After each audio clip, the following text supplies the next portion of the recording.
நம்மளோட எண்ணத்தை பொறுத்து, நம்ம பார்க்குற பார்வையை பொறுத்து ப்ளஸ் ஆர் மைனஸ் அந்த மாதிரி நினைக்கிற மாதிரி. இப்போ ஒரு ஊதுபத்தி ஏற்றுறோம், சாம்பிராணி ஏற்றுறோம்னா அதுக்கு ஒரு தனி ஸ்மெல் உண்டு, இதுக்கு ஒரு தனி ஸ்மெல் உண்டு. அது மாதிரி தான் மனசுங்கிறது.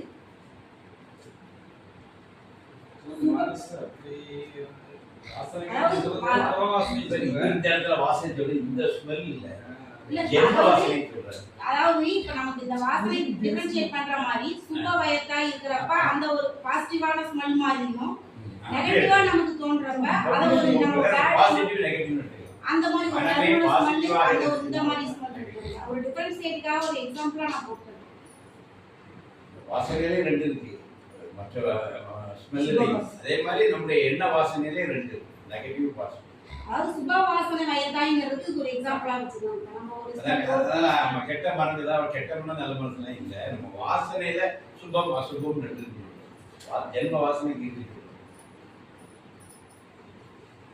சுப வாசனை வயதாங்கிறது என்னன்னா நம்ம ஒரு ஹாப்பியா இருக்கிற ஒரு மூமெண்ட், அது வந்து சுப வாசனை. அப்படி இருக்கிறப்ப மனசு வந்து நல்ல மனம் என்றும், அசுப வாசனை வாய்ந்தார் அதாவது நம்ம உடல் சார்ந்த ஒரு நெகட்டிவா ஒரு முடியாம இருக்கிறப்போ நெகட்டிவா இருக்கிறப்போ அந்த ஒரு பாதிப்பு ஏற்படுறப்ப நமக்குள்ள அது ஒரு ஒரு எப்படி சொல்றோம்னா நெகட்டிவாவே நம்ம முடியுமா முடியாதா முடியாம அப்ப இருக்கிறப்ப அதை வந்து நம்ம அசுப வாசனை அந்த மாதிரி சொல்றோம். பிரபஞ்ச விஷயங்களிலும் பிற காரியங்களிலும் மனதை விடக்கூடாது. அதாவது பிரபஞ்ச சார்ந்த விஷயங்களும் மற்றவங்க விஷயத்திலையும் வந்து நம்ம அதுலவே ஆர்வத்தை இது பண்ணிக்கிட்டு நம்மளை சுத்தி என்ன நடக்குதுங்கிறத கவனிக்காம விட்டுறக்கூடாது.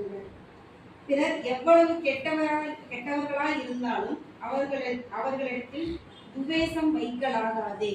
துவேஷம்னா வெறுப்பு, விருப்பு வெறுப்பு இரண்டும் வெறுக்கத்தக்கன. பிறருக்கு ஒருவன் கொடுப்பதெல்லாம் தனக்கே கொடுத்துக் கொள்கிறான். அந்த வெறுப்பு விருப்பு அடுத்தவங்க கிட்ட வந்து நம்ம எப்போ எதை நம்ம பாசத்தை காட்டணும்னா பாசத்தை, அதாவது அம்மா சொன்ன மாதிரி இந்த திருமணத்தை இன்ட்ரோடியூஸ் பண்றப்ப சொன்ன மாதிரி எல்லாமே சிவம் மாதிரி அன்பு மாதிரி தான்.